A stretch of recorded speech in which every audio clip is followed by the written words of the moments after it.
Madame, Monsieur, bonsoir, bienvenue pour cette nouvelle édition. Tout de suite, les principaux titres de ce jeudi 24 février.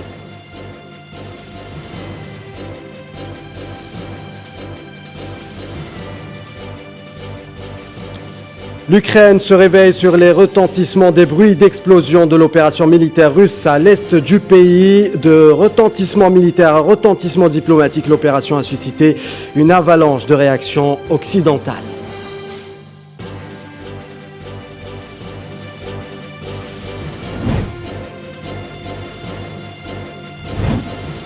Et les répercussions sont aussi économiques. Le baril de pétrole dépasse la barre des $100. Nous y reviendrons plus en détail durant cette édition.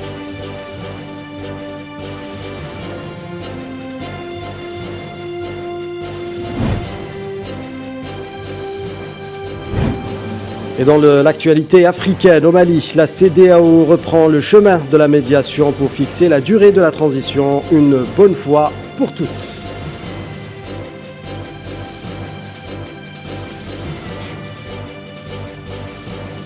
Et nous entamons donc cette édition par l'actualité prédominante de ce jeudi. Comme vous le savez, la Russie a entamé très tôt ce matin une vaste opération militaire en Ukraine. Avant de développer les dernières informations sur le dossier, on vous propose un récapitulatif de la journée. Il est signé Safwan Ben Sabri. Il est 4 heures du matin à Alger, 6 heures du matin à Moscou lorsque Vladimir Poutine annonce qu'il va mener une opération militaire en Ukraine.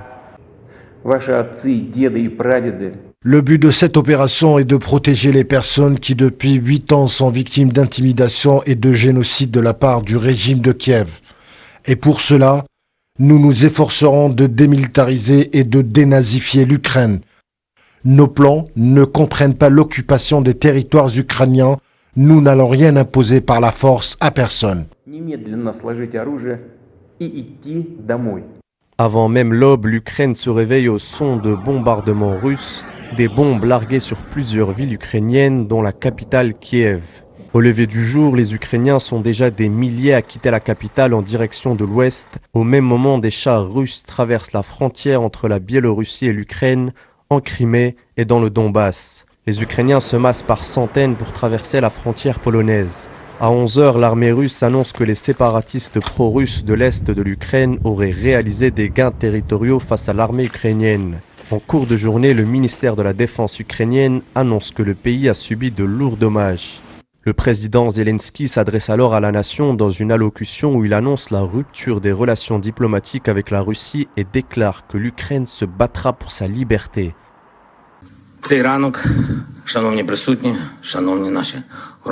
Ce matin, chers citoyens, ce matin est entré dans l'histoire, mais cette histoire est différente, à la fois pour notre pays et pour la Russie. Nous avons rompu les relations diplomatiques avec la Russie. L'Ukraine se défend et ne renoncera pas à sa liberté, quoi qu'en pense Moscou. Pour les Ukrainiens, l'indépendance et le droit de vivre sur leur terre selon leur volonté sont de la plus haute valeur. Plus tard dans la journée, les déclarations des diplomates du monde entier fusent dans toutes les capitales. Joseph Borrell déclare qu'il s'agit d'une question de vie ou de mort. Les dirigeants russes devront faire face à un isolement sans précédent. Ce n'est pas une question de bloc. Il ne s'agit pas de jeu de pouvoir diplomatique. C'est une question de vie ou de mort. C'est l'avenir de notre communauté mondiale.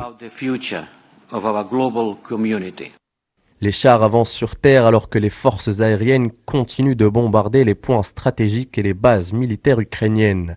La réaction de Washington est attendue depuis ce matin. Joe Biden devrait s'exprimer dans l'après-midi. Ce dernier a promis de nouvelles sanctions envers la Russie. Les offensives russes ne cessent pas pour autant malgré les protestations diplomatiques qui jusque-là n'ont pas réussi à apaiser la crise russo-ukrainienne. Et puis cette dernière déclaration du président ukrainien Volodymyr Zelensky, un nouveau rideau de fer sépare désormais la Russie du monde civilisé. Je vous propose de l'écouter. Qu'entendons-nous aujourd'hui? Ce ne sont pas seulement des explosions de missiles, des combats et le vrombissement des avions. C'est le bruit d'un nouveau rideau de fer qui s'est abattu et sépare la Russie du monde civilisé. Notre tâche nationale est de faire ce rideau. non pas sur notre territoire, mais sur les maisons des Russes.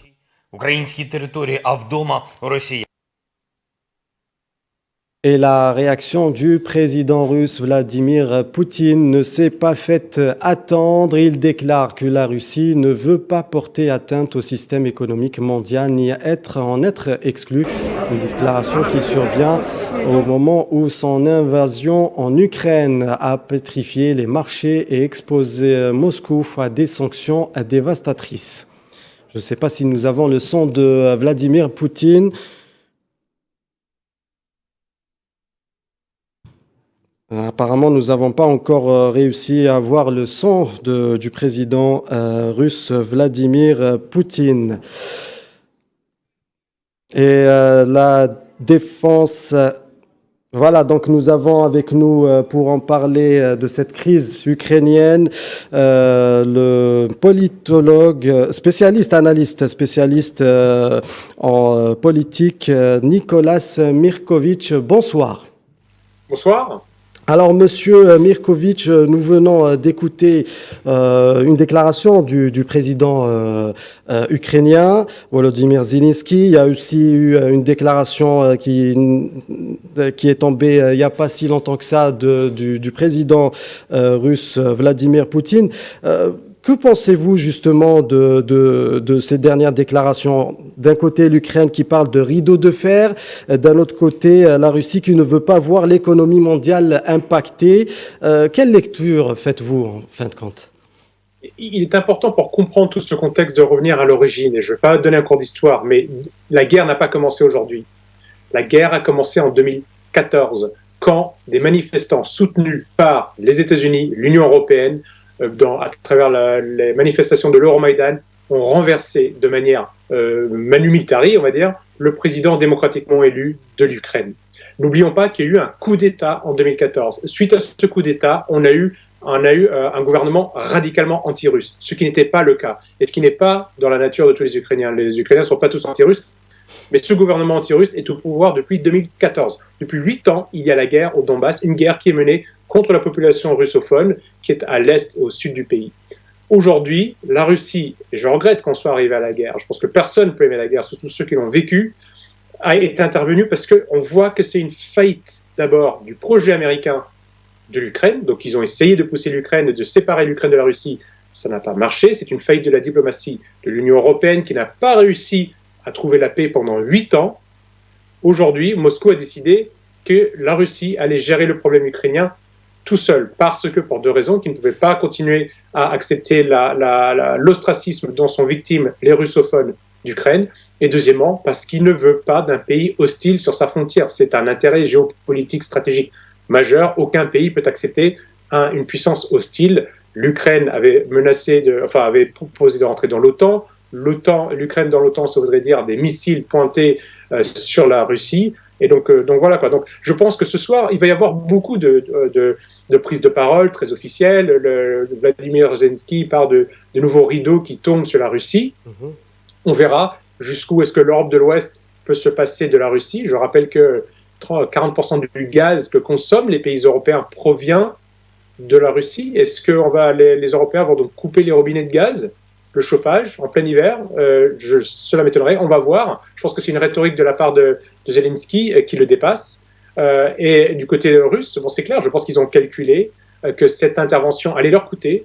Ça va leur coûter en termes d'image auprès de certaines personnes. Ça va leur coûter certainement économiquement. Une guerre, ça coûte toujours cher, il y aura des conséquences. Mais il faut se dire que s'ils sont prêts à mener cette guerre, connaissant ses conséquences, c'est que vraiment c'était l'ultime possibilité pour essayer de sauver la situation. Monsieur Mirkovic, selon les déclarations de la Russie, cette intervention en Ukraine avait pour objectif de défendre la population pro-russe en terre ukrainienne. La question que j'ai envie de vous poser est, est-ce que Poutine a réellement le droit d'intervenir? C'est délicat. C'est quand même un pays voisin, mais c'est un pays voisin qui est hostile auprès d'une population locale et personne n'intervient. Pourquoi comment est-ce qu'on peut laisser la population russophone d'Ukraine être harcelée comme elle est? Comment est-ce qu'on peut laisser l'Ukraine mener une guerre contre sa propre population au sud-est du pays, dans le Donbass? Est-ce qu'il faut attendre qu'il se passe quelque chose? D'un autre côté, l'Ukraine on propose de rentrer, en tout cas les dirigeants actuels proposent de rentrer dans l'OTAN, qui est une organisation radicalement hostile à la Russie. Donc c'est évident que c'est une décision qui est difficile. Il faut se mettre aussi à la place des Russes qui essaient de mesurer les risques qu'ils ont. N'oublions pas que les Américains, il y a encore quelques années, se sont retirés du traité sur les portées sur les missiles à moyenne portée. L'Ukraine parlait de puissance nucléaire. Rentrer dans l'OTAN, tout ça, ce sont des menaces pour la Russie. Est-ce que la Russie a le droit de le faire? Ce sont aux juristes internationaux de le dire, c'est délicat. Mais la Russie interprète des actions du régime mis en place suite au coup d'État de 2014 comme une agression contre les russophones. Donc c'est très délicat. Monsieur Nicolas Mirkovic, restez avec nous. Nous allons revenir vers vous dans quelques instants. Alors, nous le disions dans nos précédentes éditions, la réunion d'urgence de l'instance réunissant l'exécutif et les parlementaires du Conseil de l'Europe a débuté cet après-midi. Je ne sais pas si nous avons les images d'ailleurs de ce début de réunion. Donc, je ne sais pas encore si... Voilà, donc comme vous le voyez sur ces images, donc une réunion convoquée en urgence en réaction à l'attaque russe contre l'Ukraine.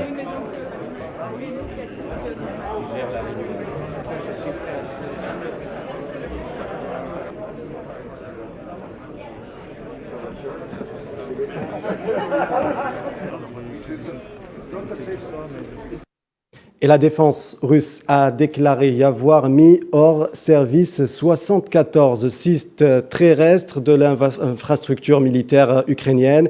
Le ministère a ainsi assuré avoir atteint 11 aérodromes de l'armée et de l'air ukrainienne. Je vous propose d'écouter d'ailleurs le porte-parole du ministère russe de la Défense.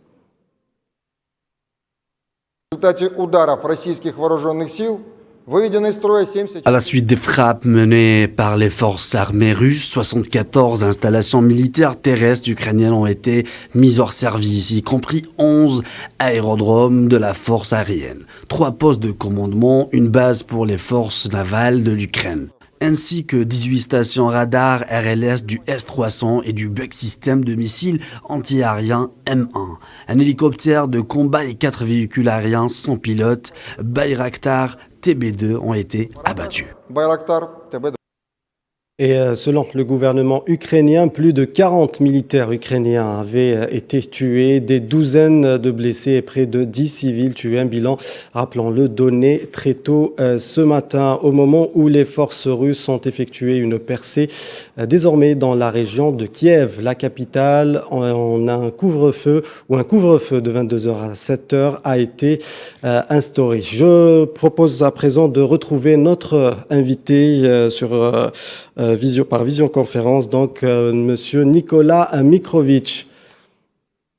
Merci monsieur. Je voudrais revenir sur le sujet de la légalité qui se pose ce soir. Et on voit dans beaucoup de médias, est-ce que les Russes ont le droit de faire ça? Avant, il faut se poser la question, est-ce que les Américains et l'Union européenne avaient le droit de soutenir un mouvement qui, illégalement, a renversé le régime en Ukraine? Est-ce que l'OTAN avait le droit de bombarder, en 1999, illégalement, la Yougoslavie? L'OTAN a bombardé sans accord du Conseil de sécurité des Nations Unies la Yougoslavie, l'a pilonné. Là, la Russie, aujourd'hui, elle est en train de bombarder des cibles militaires. L'OTAN a bombardé essentiellement des cibles civiles en 1999. Est-ce qu'elle avait le droit de faire ça? Est-ce qu'elle avait le droit d'attaquer la Syrie? Vous voyez, on est dans un monde où le droit international ne doit pas être à deux vitesses. Il ne doit pas y avoir un droit pour les Occidentaux et puis un droit pour les pays du tiers-monde ou pour le reste du monde. À partir du moment où l'OTAN, les pays membres de l'OTAN ont commencé à jouer avec le droit international, notamment en détruisant la Yougoslavie n'existe plus à cause de l'OTAN. La Serbie a été bombardée. À partir du moment où l'OTAN a fait ça, où elle s'est immiscée dans des affaires de pays souverains, on a vu des pays membres de l'OTAN bombardés, tués en Irak, en Afghanistan, en Syrie, en Libye. Est-ce qu'on a vu des personnes condamnées? Est-ce qu'on a vu des sanctions appliquées contre ces pays? Non, on n'a rien vu. Et l'université de Brown, une université américaine, a calculé que les guerres contre la terreur américaine, donc guerres menées par les États-Unis et l'OTAN, avaient tué plus de 900 000 personnes dans le monde depuis le 11 septembre 2001. 900 000 dans un tiers de civils. Il y a entre 50 et 60 millions, au chiffre maximum, de réfugiés. Qui parle des 900 000 morts des guerres américaines et de l'OTAN? Qui parle de ces réfugiés? personne, à partir du moment où l'OTAN fait ça, les règles du jeu sont détruites. La Russie, est-ce qu'elle doit attaquer un pays souverain? Non. Mais si le pays souverain est lui-même attaqué de manière sournoise par une révolution de couleur qui met en place un régime, les règles changent. Et donc, du coup, il faut revenir à l'origine et regarder qui est-ce qui est en train de manigancer, qui est en train de s'immiscer, d'ingérer dans les affaires de la souveraine des pays à travers le monde. Très bien, les Monsieur ingérences Mirković. américaines, elles ne datent pas d'aujourd'hui. Alors très bien, Monsieur Mirković. Nous allons revenir tout à l'heure pour parler de l'OTAN justement. Mais pour le moment, pouvez-vous nous parler un petit peu des évolutions opérationnelles sur le terrain actuellement? Oui, pour l'instant, on est en train d'assister à des frappes chirurgicales sur des cibles militaires. Donc, du coup, la plupart des cibles, ce sont des bases, c'est la marine, ce sont des centres de contrôle aérien ou des centres des batteries de missiles antiaériens qui sont ciblés. Donc, du coup, ce sont vraiment des frappes chirurgicales. On n'entend pas parler pour l'instant de cibles civiles, Dieu merci. Et c'est une progression à travers tout le pays. Donc, du coup, l'objectif, clairement, en tout cas, dans cette première journée, est de décapiter l'armée, la marine, l'armée de l'air ukrainienne à travers l'anéantissement de ses forces par différentes attaques russes. A priori, les armes russes employées sont les mêmes types d'armes classiques de l'armée russe telle qu'on a pu voir en Syrie. Donc, du coup, on n'a pas encore vu les armes ultra-modernes dont la Russie se targuait il y a quelques temps. Mais on a vu, donc, du coup, ces attaques. Il y a aussi des hommes au sol qui sont rentrés. On a vu par le nord de l'Ukraine, par l'est de l'Ukraine et à Odessa, également dans le sud. Donc, du coup, il y a des troupes au sol en ce moment. Très bien. Il y a beaucoup de résistance de la part de l'armée ukrainienne. Merci beaucoup, Monsieur Nicolas Mirković. Nous allons essayer de vous garder encore pour une dernière question par rapport à l'OTAN. Je reviendrai vers vous juste après. Nous allons parler maintenant des réactions qui se multiplient. C'est une avalanche de réactions depuis ce matin. De nouvelles réactions d'ailleurs sont tombées cet après-midi, cette fois-ci en Espagne, où Pedro Sánchez urge le gouvernement de Vladimir Poutine de stopper les hostilités. Je vous propose de l'écouter. Nous envoyons un message clair au gouvernement de Vladimir Poutine. Nous exigeons la fin immédiate des hostilités et l'annulation de la reconnaissance de l'indépendance des territoires qui font partie d'une autre nation souveraine, en l'occurrence l'Ukraine. Nous lui demandons d'honorer ses engagements en tant que signataire des accords de Minsk. En bref, nous demandons au gouvernement de Poutine de respecter le droit international et de répondre les discussions dans le cadre du format Normandie et du groupe de contact trilatéral. Il y a eu aussi la Colombie qui s'est exprimée sur le sujet. Le président Iván Duque déclare qu'il accompagnera toutes les sanctions justifiées par cette situation qui cherche à perturber la paix mondiale. La Colombie rejette catégoriquement la guerre et se joint à toutes les voix de la communauté internationale qui appelle aujourd'hui à un retrait rapide des troupes russes du territoire ukrainien.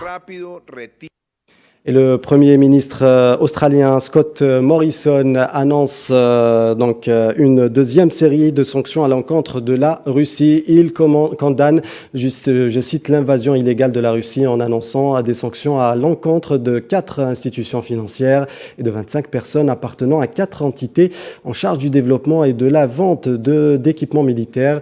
Je vous propose d'écouter Scott Morrison. Le gouvernement russe a lancé une invasion brutale sans provocation sur l'Ukraine et devrait être condamné pour cela. Et l'Australie l'a fait. Nous demandons au gouvernement russe de se retirer et de ramener l'Ukraine à une situation pacifique. Nous dénonçons ce qui constitue des actions hostiles unilatérales en Ukraine. La Russie viole de manière flagrante le droit international et la Charte des Nations Unies. La Russie a choisi la guerre. Russia has chosen war.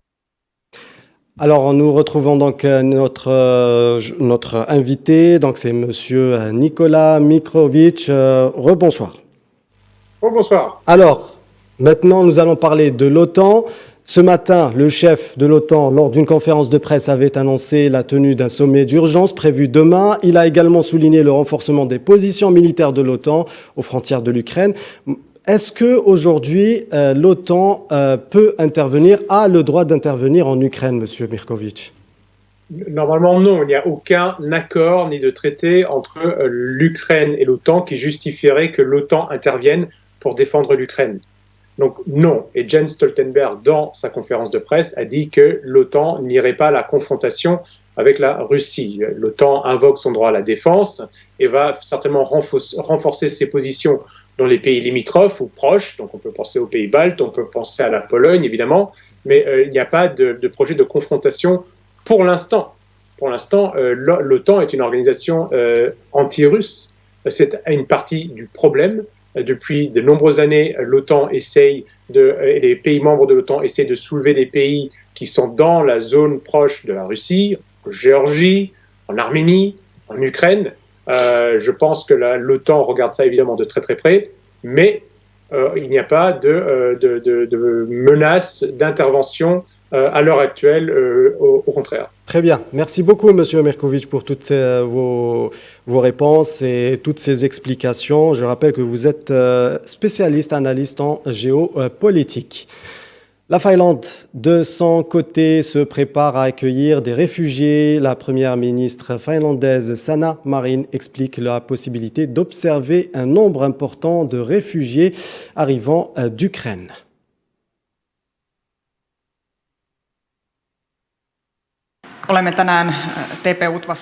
Le ministère de l'Intérieur se prépare à la nécessité d'accueillir des réfugiés en Finlande. L'inquiétude est partagée par tous. Il est possible que nous observions un nombre important de réfugiés arrivant d'Ukraine.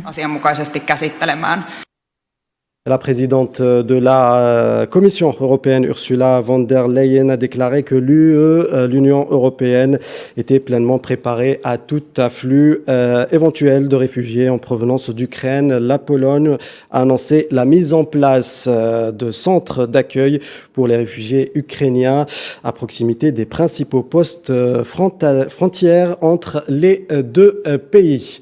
Nous passons à présent aux répercussions économiques. Quelles sont les conséquences? À quoi doit-on s'attendre comme première conséquence sur le plan économique? Risque de pénurie, matières premières, céréales, crise financière, bourse qui peut donc s'effondrer. Pour en parler justement, nous avons avec nous notre journaliste Kherdin Batash. Bonsoir Ria. Bonsoir Kherdin.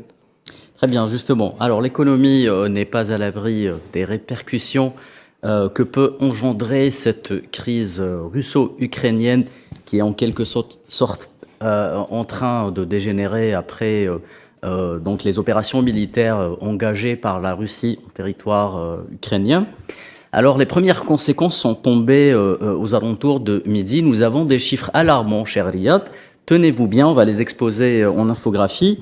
Alors, le secteur des céréales a été le plus lourdement impacté. Sur Euronext, on note des hausses très conséquentes.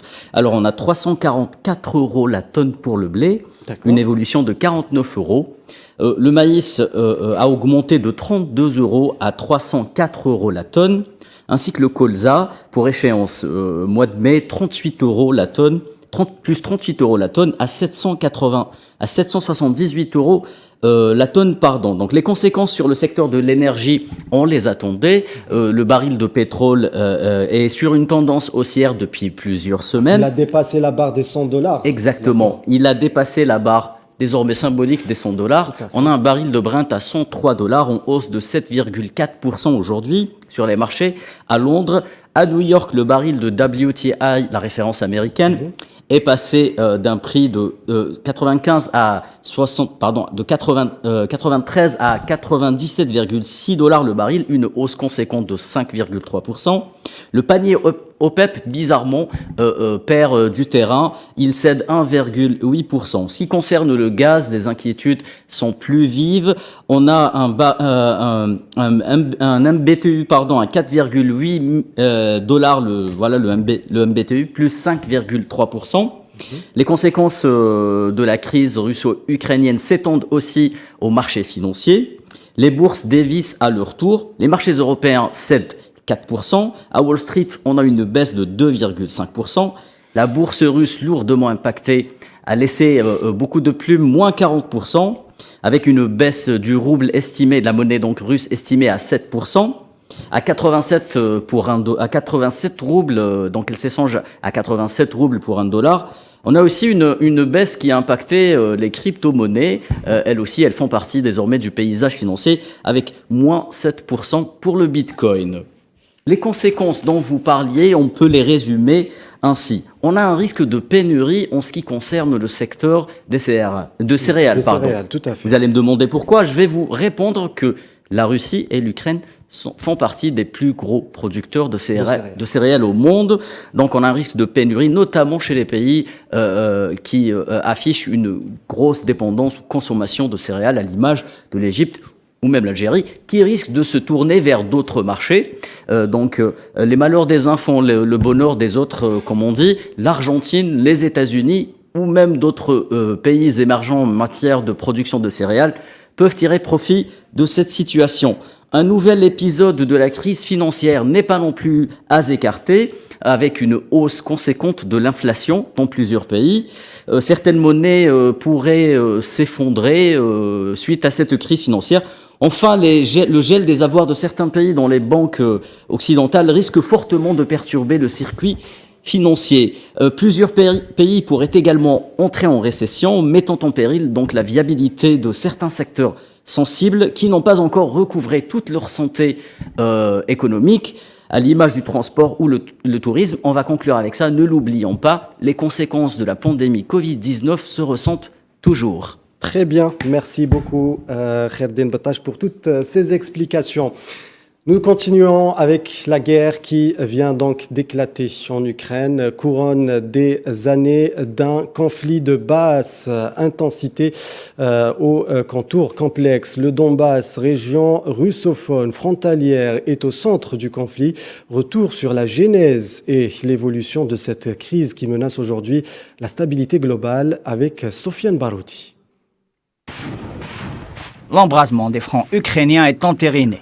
Après des semaines de haute tension sur le vieux continent, c'est la guerre. Le président russe a annoncé le lancement d'une opération militaire à large spectre le 24 février. La rhétorique de la guerre patriotique est au centre des discours des républiques populaires ainsi que de Moscou. La Russie, qui a récemment reconnu ces dernières, qui ont elles-mêmes lancé un avis de conscription aux volontaires pour la mobilisation après l'évacuation des populations civiles. Le front du Donbass fait plus de 450 km et d'autres fronts risquent de s'embraser, menaçant la stabilité du continent européen ainsi que de la région caucasienne. L'origine de ce conflit est à chercher dans ce qui est connu comme le mouvement de Maïdan en 2013, qui avait à l'époque renversé le président ukrainien. Ce mouvement, fortement soutenu par les capitales occidentales, était principalement composé de groupes fascistes tels Svoboda, résolument russophobes et parés à la révolution colorée.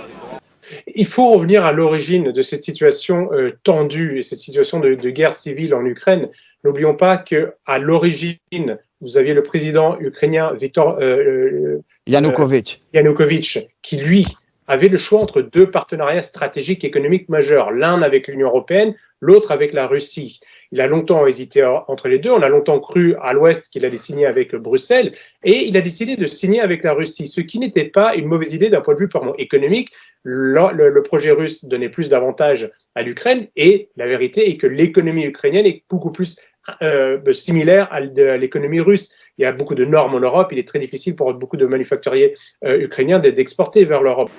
Une guerre de basse intensité au fort relance stratégique a marqué les 8 dernières années dans le Donbass, région industrieuse et enjeu de souveraineté important dans la géopolitique des blocs hégémoniques en pleine recomposition. Nous savons aussi, Victoria Nuland, dans un autre discours, avait dit que les États-Unis avaient déboursé plus de 5 milliards de dollars pour apporter la démocratie en Ukraine. Apporter la démocratie, quand on sait lire les cahiers de texte américains, cela veut dire changer le système. Suite à ce coup d'État, les russophones du pays ont pris peur. N'oublions pas que ces mouvements nazis sur lesquels l'Europe de l'Ouest s'est appuyée et les Américains sont des groupes radicalement hostiles aux russophones. Ils voulaient interdire la langue russe. Or, la langue russe, c'est la lingua franca d'Ukraine aujourd'hui, et l'Est et le Sud du pays parlent quasiment essentiellement le russe. Donc eux, ils ont pris peur. La Crimée, très rapidement, qui est majoritairement russe, a voté un référendum et s'est réunifiée à la Russie. Et les zones du Donbass, ça a été plus compliqué. Ils ont voté des référendums également. L'armée ukrainienne est arrivée et les habitants du Donbass ont pris les armes pour se défendre. Et c'est à cause de ça qu'on a cette situation aujourd'hui. Donc, il ne faut jamais oublier l'origine. La Fédération de Russie se dit animée du devoir de protection de la minorité russophone en danger face à des forces néo-nazis qui rappellent de tristes heures dans cette région à la mémoire tragique.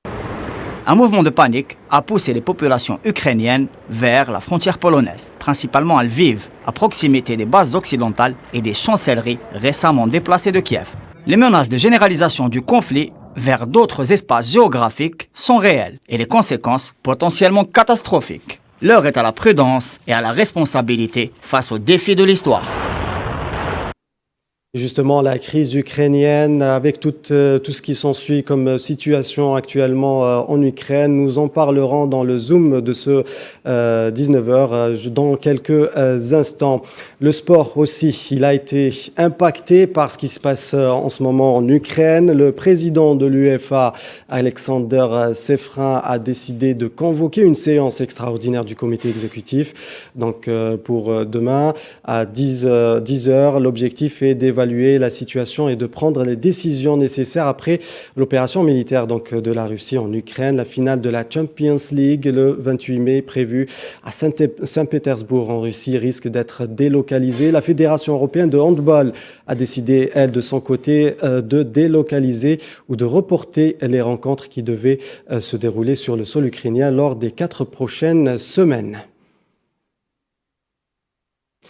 Dans l'actualité africaine et puis donc cette double commémoration que marque ce 24 février, il s'agit tout d'abord de la célébration du 66e anniversaire de la création de l'Union générale des travailleurs algériens, UGTA, mais également du 51e anniversaire de la nationalisation des hydrocarbures, un jour mémorable pour le secteur pétrolier algérien.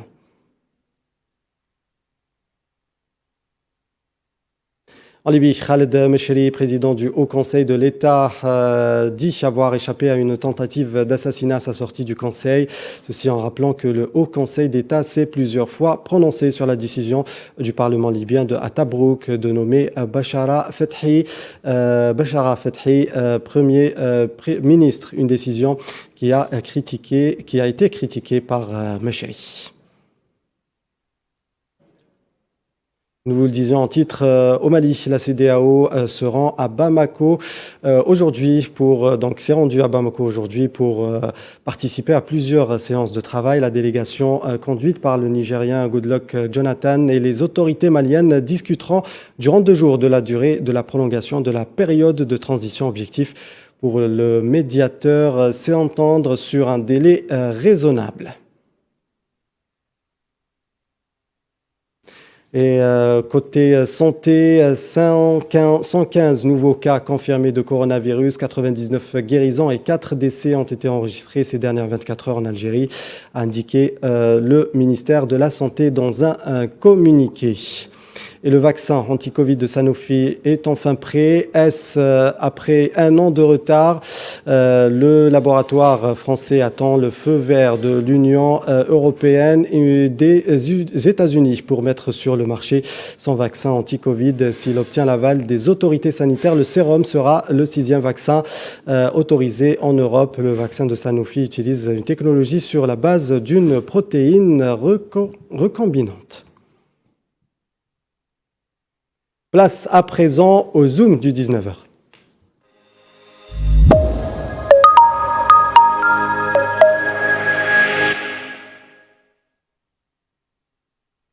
Et donc, pour parler de cette crise ukrainienne, de ce qui se passe en ce moment en Ukraine, nous accueillons sur le plateau notre journaliste Sofiane Baroudi. Bonsoir. Bonsoir Léad. Alors, première question, Sofiane. Quelles sont les origines de cette guerre et les répercussions qu'on peut attendre? Déjà, pour parler des origines, il y a des origines proches et lointaines.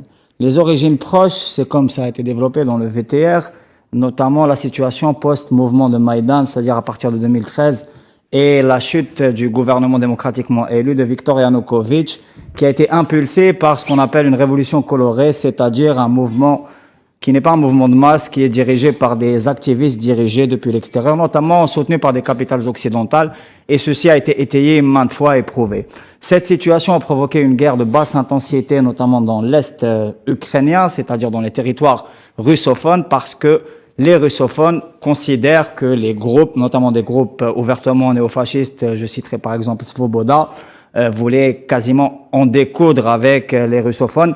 Et pour les origines lointaines, on va dire que cette région a une histoire très, très pesante au plan historique, notamment due aux conséquences de la Deuxième Guerre mondiale qui étaient dramatiques dans cette zone-là. C'est-à-dire que les populations ont une sorte de traumatisme. D'ailleurs, la Russie officiellement a invoqué la mémoire de la guerre patriotique pour mobiliser sa population, mais aussi ses troupes. C'est le cas aussi de la Biélorussie et des républiques autonomes.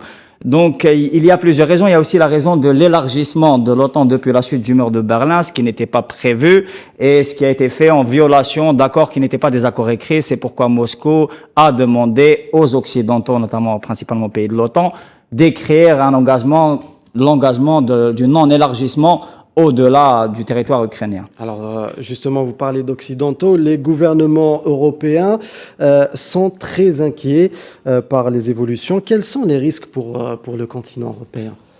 On va dire déjà que l'Ukraine, c'est déjà le continent européen, c'est le pays le plus grand d'Europe. L'Ukraine, c'est 2 millions de kilomètres carrés en Europe, avec des frontières avec des pays de l'Union européenne comme la Pologne, les pays baltes, etc.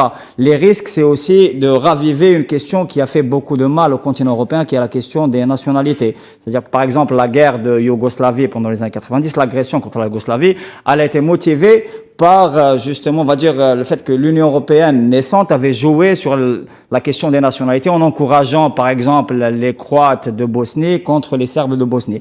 Et justement, ces conflits qui ont été un peu gelés par le pacte de l'Union européenne, par l'économie libérale, ces questions-là sont en pleine résurgence et risquent de se diffuser un peu partout sur le continent. Je citerai notamment l'exemple de la France qui a, par exemple, promulgué une loi contre le séparatisme, justement, pour essayer d'éviter une propagation éventuelle de cette question-là particulièrement, qui est très sensible et qui risque d'embraser le continent dans des guerres, éventuellement des guerres civiles. Très bien, merci Sofiane Barodi pour toutes ces explications. Nous y reviendrons lors de nos prochaines éditions. Ce serait bien aussi de parler par exemple des conséquences aussi dans les prochaines éditions sur l'espace méditerranéen. Tout à fait. Nous allons essayer d'en parler dans nos prochaines éditions. Voilà, c'est la fin de ce 19h. Merci de nous avoir suivis. Tout de suite, ne manquez pas la météo présentée par Malamzen Zitouni. Excellente suite des programmes sur Al24 News. À demain.